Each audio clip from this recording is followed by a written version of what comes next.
somewhere along the line, in the jungle, we do not see many things that go on, especially within the spiritual realm also. And I think the staff represents everything that we're here for. And I'm very pleased that she mentioned that, so I wanted to use that to give you some kind of idea of why we hold these things. Thank you very much. She also mentioned another thing, which was, she was asked about funding, and she said that initially she's self-funded. And I think that's very important within the context of this type of thing. Being able to take what you have as a seed and doing it anyway. Because often what we do is we think, oh, well, I'll do this when I have money. I'll do this when I have an education. I'll do this when this happens and that happens. And I think that's how we limit ourselves. And we give ourselves excuses, not reasons, excuses not to achieve our potential. So now I'll get on to my speech, which I've written down. And so I was saying to the Lord Mayor earlier that I'm actually quite happy to be back in Liverpool. It's a very tranquil city.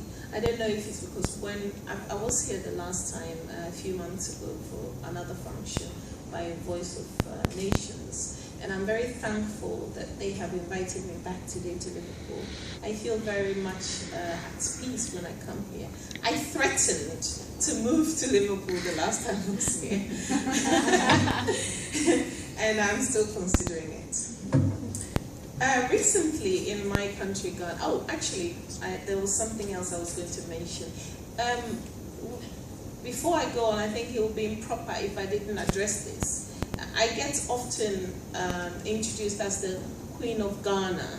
That is not actually correct. We haven't got a queen in Ghana. In the same way we have a Queen of England. I'm a queen from Ghana. Every jurisdiction have a specific, we have 10 regions, and each region has a paramountcy and a division, and you're put in charge of various towns. I'm a divisional queen. My title is I'm a kingmaker queen, which means I would be consulted before a king is installed. And so I don't like the misconception that I'm the Queen of Ghana, because that doesn't exist. I wanted to correct that. And then recently in my country, Ghana, the government announced plans for an initiative to keep girls in school by providing them with free sanitary towels. This is an issue that is very, very important. It's become an issue because a lot of these young girls, especially within the rural areas, are staying out of school simply because they go to school and soil themselves. They can't afford a basic thing like sanitary towels. There's a lot of it's created a lot of controversy, and I don't understand this and I'm a bit disappointed in the way it's been politicized. And we have people screaming about why the government is providing sanitary towels. But I think one of the reasons that people are up in arms is because the government, as part of an educational loan,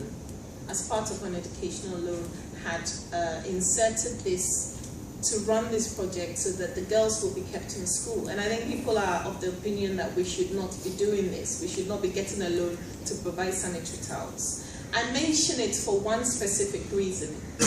In our culture, we have something, and I'll come to the reason I'm giving this speech in a moment, but we have something in our culture that provides for girls, when for every time of the month, provides for the needs of girls in this way. So that really, yes, we didn't have to get to this point where the World Bank, as part of a loan, is going to say, well, you need to look at this issue.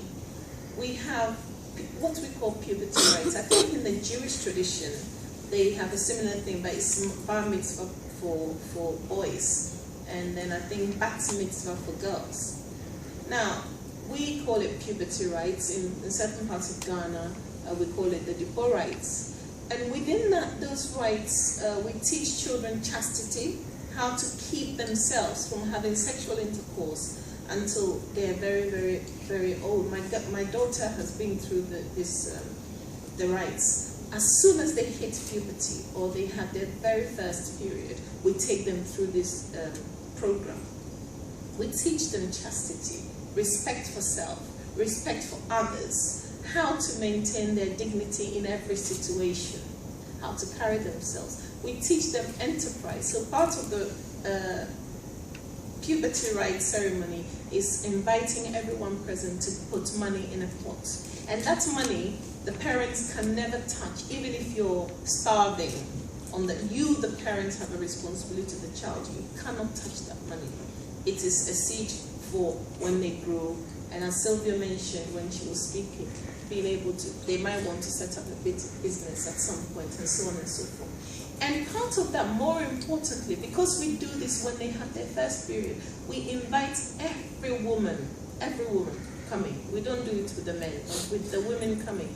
We ask you to wrap, these days it's a sanitary towel, sanitary pad, in the same way you wrap a birthday present. And you would, during the ceremony, after the lighting of the candle, etc., you would present it to the child. Now, in my culture, we call it, in my language, boy hamo, which means we're giving you your padding. This has been done for generations, until recently when the church and New Wave so-called Christianity of ministers came and said, this is wrong, you shouldn't be doing it, it's demonic. So now, having let go of that aspect of the culture, we're finding that we have a problem. Girls are going to school and soiling themselves. And then the government is having to apply for a loan to provide a much necessary service. I mention it because I am a traditional woman. I'm a custodian of my tradition. And I think sometimes when we listen to some of the things in our tradition that are supposed to be demonic or not civilized enough, I think we need to listen very, very carefully, because our ancestors were very wise. They laid down principles for our survival. And when we go back to these things, we find that some of the ills that we have at the moment are eradicated, and we don't have to deal with them. So thank you for hearing me out on that one. And women in Ghana have come a long way since independence. We have indeed. In fact, in the past, we were seen merely as housekeepers, childbearers, homemakers, and we've come a long way to now holding very high office and running successful businesses. And although we are active economically, there are still cultural, educational, and economic challenges that continue to hinder our progress. A study by the World Bank found that constraints on women's roles on improved economic performance in Ghana included the cultural perceptions of a woman's place in the home, uncertain access to land. Land is a big thing in Ghana, especially in the Greater Accra region where I come from. A poor understanding of the importance of savings, poor access to credit, especially at a reasonable interest rate. And when I talk about credit, I'm talking about from banks. And I think it's a global thing rather than purposely for Ghana, but then Ghana has this problem. Lack of business knowledge, limited access to formal sector financial services such as insurance, etc., as well as the constant pressure of household responsibilities, caring for children, etc. Yet, it is estimated that women in Ghana form at least 2/3 of the working population in the manufacturing sector alone, and up to about 85% of the informal sector, trading, etc., and small-scale farming.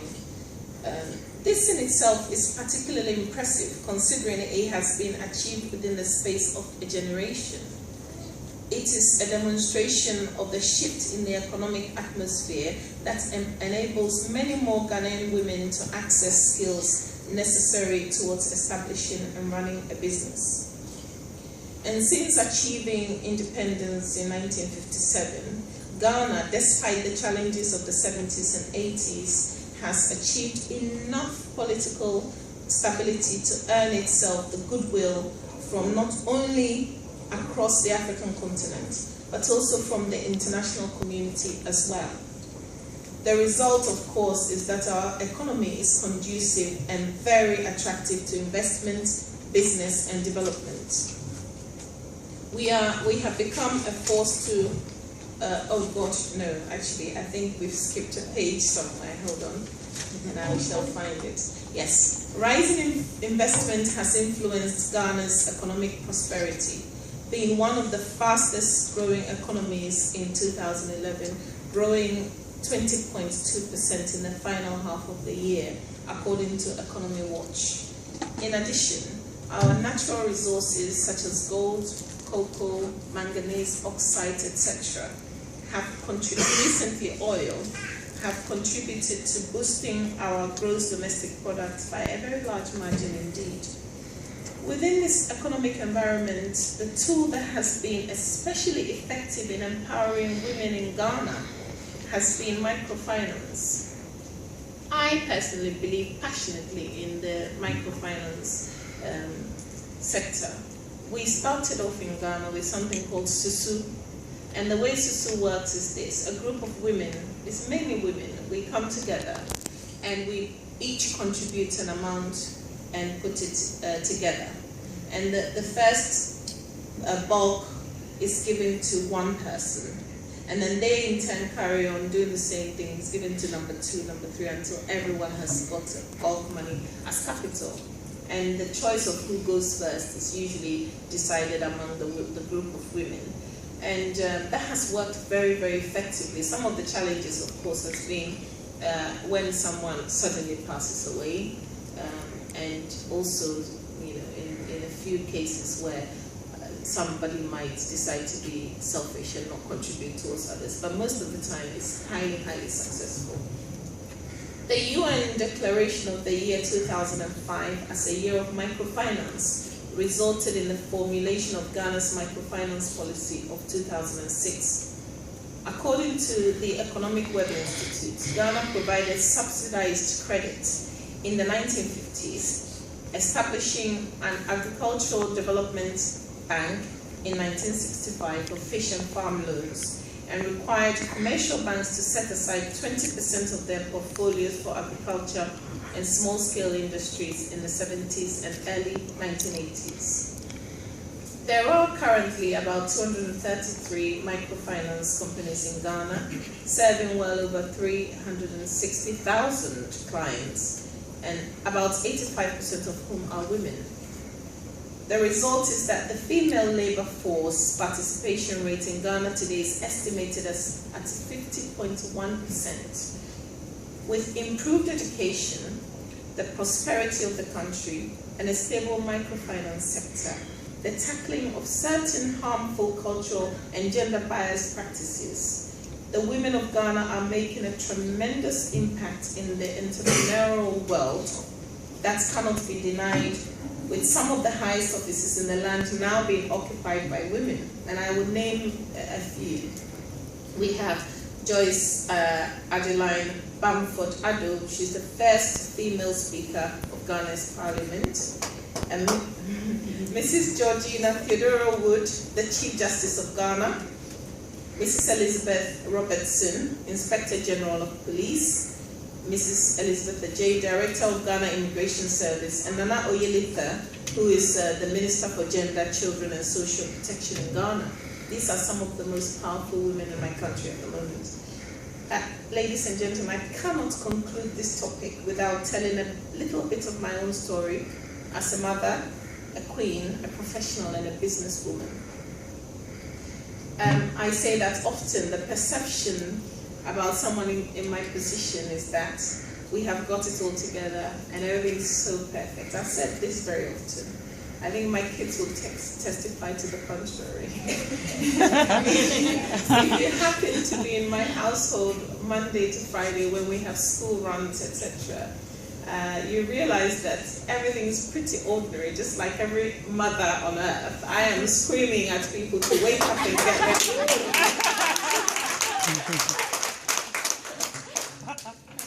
Growing up, in fact, my family were were never really business-minded. They weren't particularly business-minded in my family.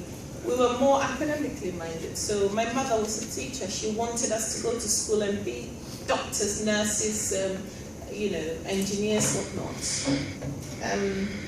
And of course, the royal role within our setup in Ghana is not a certainty.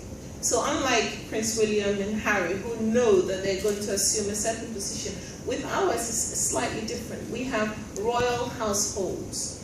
And if you belong to that household, you know there is a possibility that at some point in time you're going to be the queen or the chief. However, within the context of our royal systems, the Jase, which is what I am, the Jase decides among 3 people. So as you're living your life, you're pretty much left to your devices. You don't know that out of 3 people who have been identified, you are the one who's going to be the queen or the chief. And so you're minding your own business, doing what you do normally, and suddenly you get a phone call summoning you to go to Ghana if you're not already living there.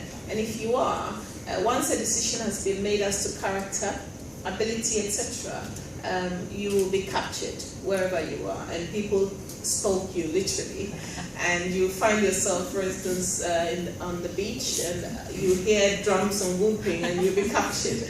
And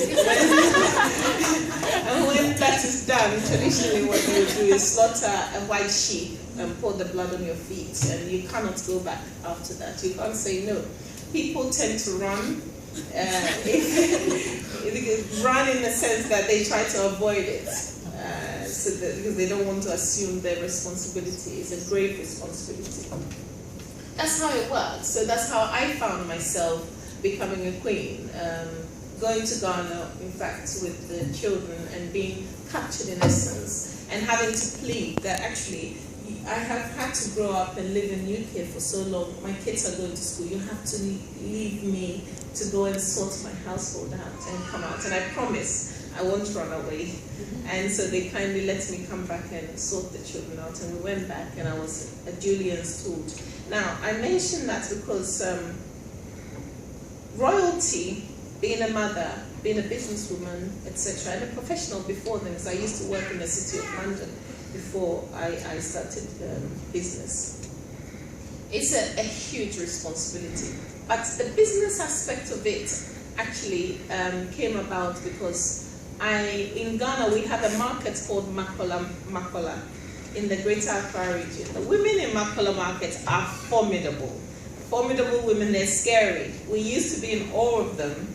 And they can make or break Ghana's economy. That is no lie. They can. They're so powerful. They just dictate the price of goods. They dictate what is easily available and what isn't. And so growing up, I was in Ghana. I remember I was in secondary school at some point because my mom wanted me, she was a teacher in Ghana, and wanted me to have the best of Ghana's secondary education up until O-level. And during the holidays, we would go, some of my friends had parents in Makola Market. They run stalls. These were rich businesswomen with stalls. And as we would congregate and walk through the market, these ladies would spot us coming from school, and they would take out, I don't know if any of you know the Milo drink, but they would take out empty tins. They had a stick, and these tins they use to attract customers. And as they spot the students coming in our clothing, they will start banging these tins and proclaiming, "Everybody hold on to your husbands, they are coming." Because we used to be a group of girls, so they would be banging this tin, screaming, "Everybody hold on to your husbands, they're coming." And woe betide you if you went to ask the price of something and you didn't buy it. Even worse, if you walk through that market in a miniskirt, you are in serious trouble. They knew whose child you were, and you would be stopped, you would be given proper clothing to wear. Not only that, you would be told off for disgracing the family you come from by wearing that tiny miniskirt. Now, they didn't do it out of malice, actually. it was initially, because we were so in awe of them, we used to be terrified, but it was actually a learning principle they were teaching us. Also, if anybody attempted, as a result of what they did, to harass us, these same women would turn around, gang up on them, and the person would probably be beaten up. So that told you that it wasn't born, they didn't do it out of malice. It was teaching us a principle. And that's where I got my business, the idea that I wanted to be like them. I wanted to be as powerful. I wanted to be as awesome. And I wanted to be as rich. So, as a female, I would watch these women checking our behavior. We walked through in a straight procession. We would not misbehave in any way, shape, or form. We were always properly dressed, and we had to greet them. That's the other thing, greeting. They were teaching us principles of integrity, respect for others, politeness, and also keeping ourselves as young ladies. Even the way we walked, if you were slouching and walking through the market, somebody would, hey, why are you walking like that? Is your mother dead?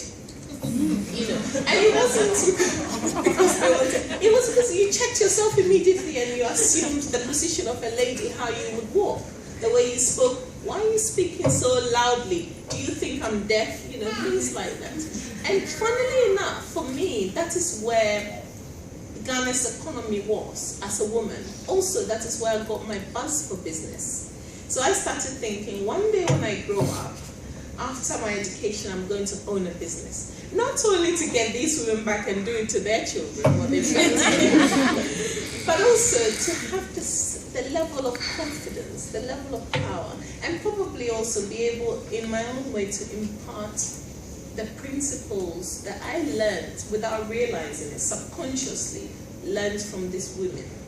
So as I speak about Ghana's female economic model, in my own case, this is what the seeds are. These are the things. It's not always the obvious, which is go to business school, learn principles of business, etc. But sometimes for a country like Ghana, microfinancing, having women who are the mothers of the household being there to plant that seed, because they held the economy together.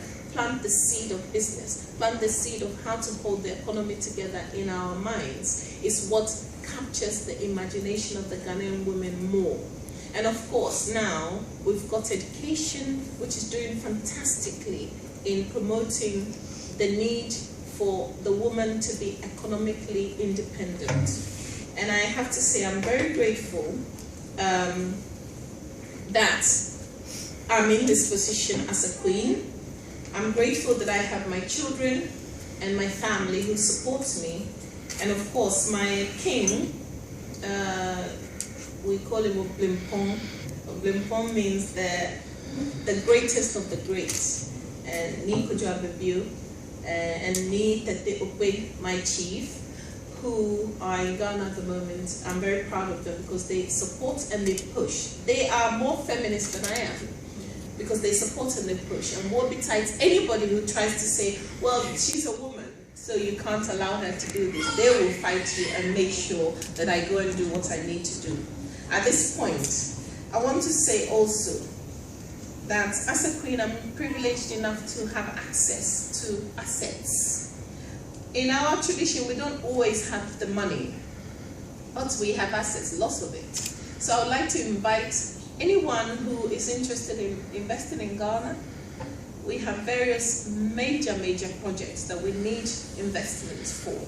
So if you're here and you're part of an organization, a company, even an individual with the type of financial clout that you can use to partner with us to earn very high yield dividends on your investments, please get in touch, because we do have the projects and we do need the financing. I would like to thank Dr. Sylvia and the team of Voice of Nations and Global Visionary Women's Network. Dr. Sylvia and family, her husband who kindly picked us up, I don't know if he's here today, who I I know works tirelessly. As late as 12:30, he was bringing us fruit. I'm so grateful that you invited us here today to speak.